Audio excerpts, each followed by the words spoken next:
Okay, so let's look at embeddings, which is the next step in LLM pipeline. So we start with text, we tokenize it, tokenization, break it into some chunks according to some rules, and then embeddings. Embedding convert it into a vector of numbers. So, and this vector need to have some meaning. We know that in reality the words have some meaning, and some words need to be very close to other words in terms of their meanings, while other words are very different, and they should not be close in the embedding space to the other word. For example, king, queen, they kind of should be closer to each other. Apple, banana, they are both fruits. They have some kind of similarities being fruits, so they should be closer together in embedding space, in this multi-dimensional embedding space. Okay, so this is what we'll look at in this video. And just a reminder, in the description I have a link to GitHub where you can find all these examples, so you don't have to write this by yourself. You can just open the notebook and try.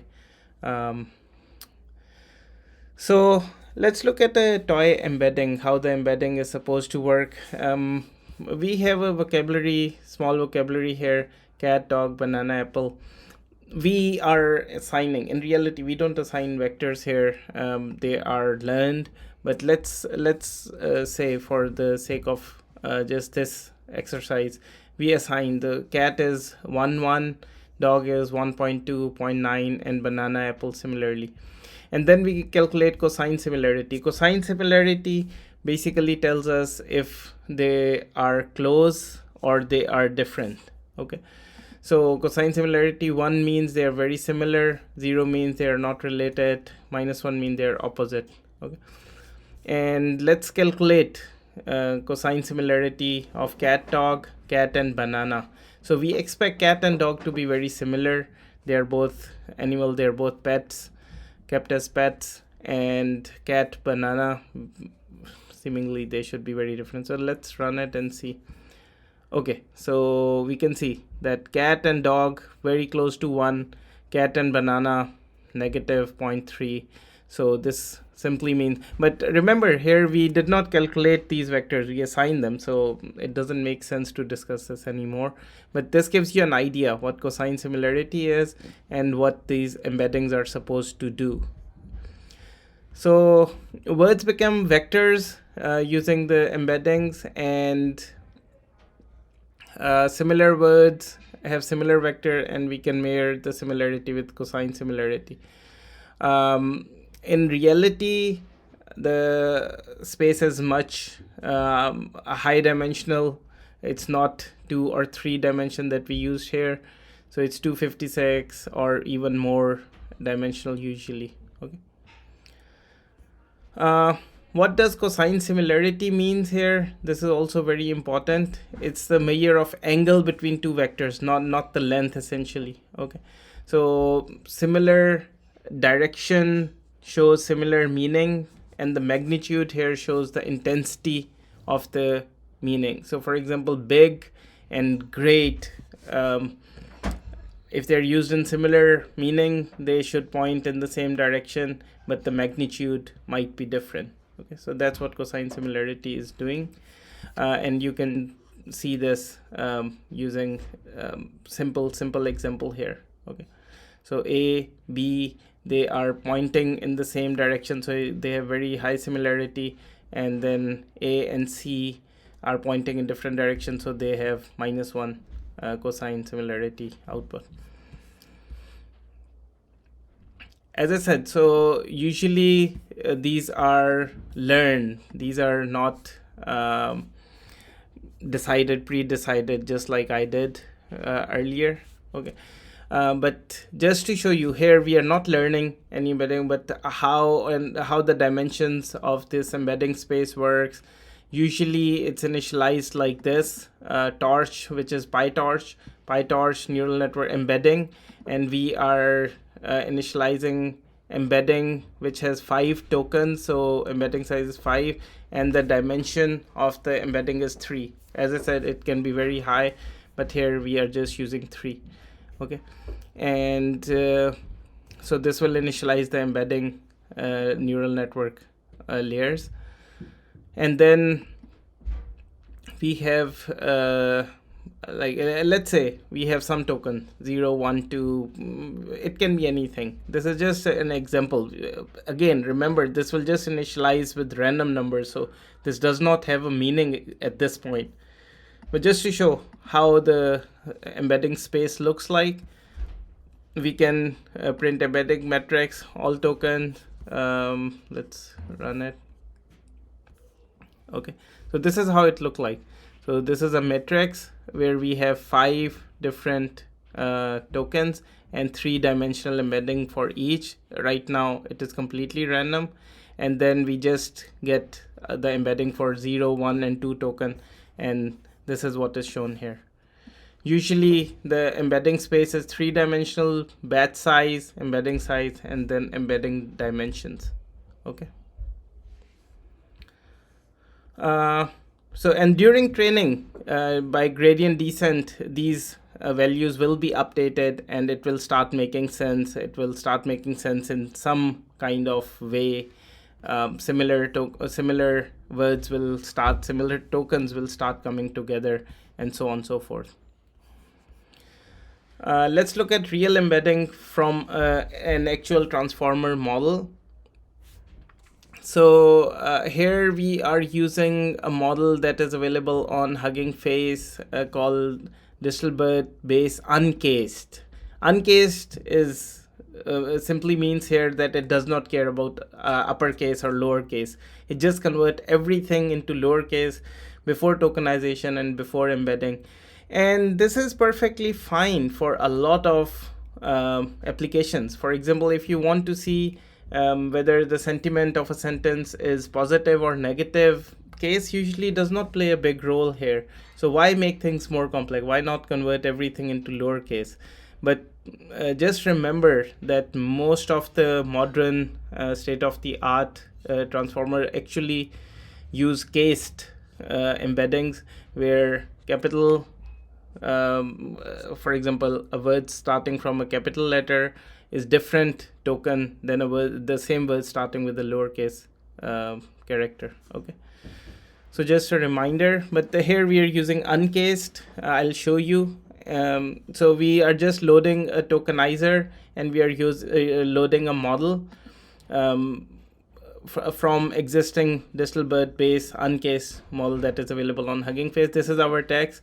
Large language models are very powerful, and here I just repeated large, very large, just to show you how it does not care about capital and small, because it is uncased model. Okay, and we are just asking tokenizer to give us the tokens in PyTorch tensor format, not native Python NumPy format. Okay, and this is the output of the model. The output of the model will become our embedding. We will see why output of the model becomes our embedding in the next example. So this is the last hidden state, and these are our token. Let's run it actually. So this is our token. Forget about this for now. Let's look at this. Okay. So large language models are powerful. So this is the start of the sentence, token added. This is end of the sentence, so we can for now ignore it. They usually get added to signal large language model when we are starting and when we are ending our input. And this is 2312 is a token for large. Okay, then 2653 is the token for language. Then models are powerful, probably dot. Okay, large, very large. So you can see that large, very large, all are 2312, 2312, 2312. So it does not care whether this large have capital L, this large have small l, and this large have small l. It does not care about that. Okay, and embedding space, as I said, so we have 13 tokens here, and then we have 768 dimensions, and 1 is the batch size. So that's how the shape of the embedding space usually look like, embedding vectors look like. But remember, we ran it through the model. Why we ran it through the model? So that the it gets the context of each word, how it's being used. If you don't run it through the model, it does not get the context. And this is the difference between input embeddings and contextual embeddings. And we'll see this very clearly in the next example. We know apple is a fruit we all love. Apple is also a company. So if we get just the input tokens where the model does not have the context of the word apple, we'll see it will be converted into same tokens. But after passing it through all the models, it will get the context, it will get that self-attention, it will understand how that word is being used in the sentence and what is the contextual meaning in the given case. Okay. So install these library. If you don't have this, again we are initializing a tokenizer with the same one, Distilbert, uncased again. Then we have a model. This is a fruit sentence. This is a company sentence. Apple is good for health. Apple released a new iPhone yesterday. Now we understand that both apples have different meaning here. We tokenize both. Okay. And then we first look at the input embedding. Input embedding, as I said, does not have context. It does not have context of the whole sentence. It will give you the embedding for that word without the context. So we expect that input embedding for fruit will be very similar to input embedding for the company Apple. Then we try to get contextual embedding, where we run it through the model. Now running it through the model, it has the self-attention components inside. It knows how that word is placed in relation to other contexts in the sentence, and we get the last hidden state, which we'll use as our embeddings. And okay, here we're just finding what token Apple is at. And remember, because we are using uncased, it just understands lowercase apple. It does not understand uppercase apple. If I make this capital A, it will just fail. Okay. And we get the vectors. This is our vector for input embeddings, which is static. And this is the vectors for contextual embedding, which has seen the whole self-attention. It has passed through the whole network. And we measure the cosine similarity. So the expectation here should be that when we just use input embedding, they should be very similar. When we use contextual embedding, they should be less similar to each other. Okay, so let's see if our claim is correct. Oh, it is. Static input embedding similarity between Apple fruit and Apple company is almost 1. This is essentially 1. Okay. And when we run it through the network, now you can see that in embedding space, they are less similar. They are only 0.75 similar. So this is what the embedding does. It converts the word or tokens into a vector, and that vector have some meaning in that high dimensional embedding space. Okay, this is very good. This is very helpful. Now we can feed these vectors to a model and do something useful. But before that, I also want to mention sentence embedding. We don't need to just encode tokens. We can also encode the whole sentences. And there are many applications. For example, they are very commonly used in deduplication tasks. If you have a lot of data, for example, even training data, which looks very similar and you want to deduplicate it, you use sentence transformers. Okay.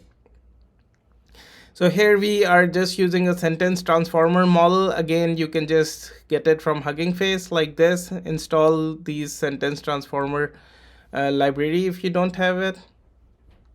And we have some sentences. The cat is sleeping, the dog is napping, I love pizza. Now, cat is sleeping, dog is napping should be similar.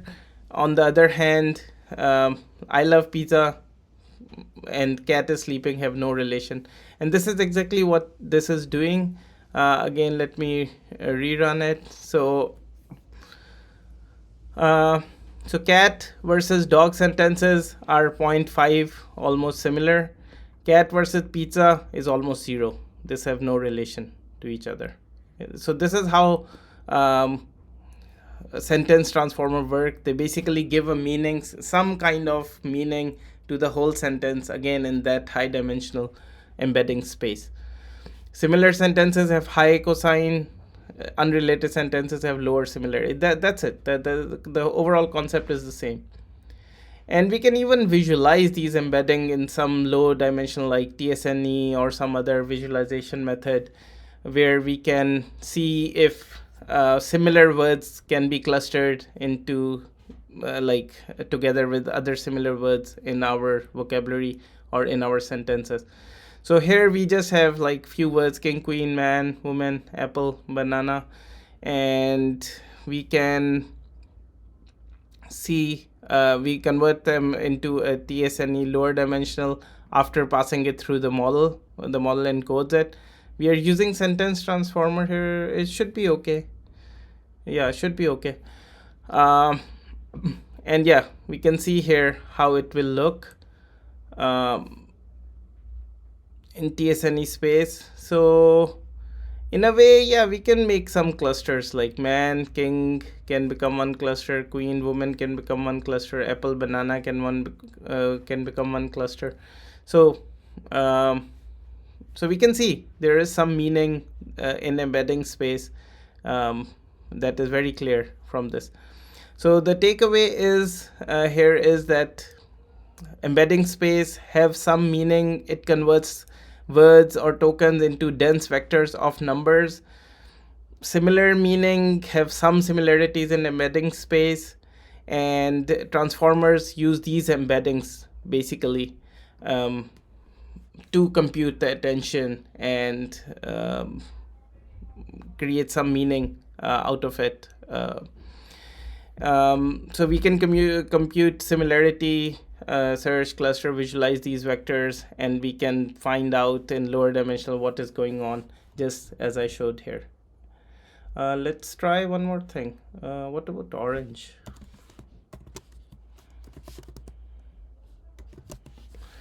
What will happen now? Okay, apple, banana, oh, wrong spelling.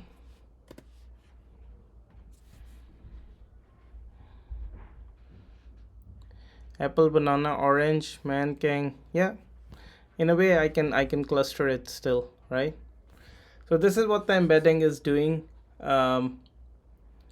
These are all humans, these are all fruits. So in a way we can make some cluster. We can see some kind of meaning embedded into this space.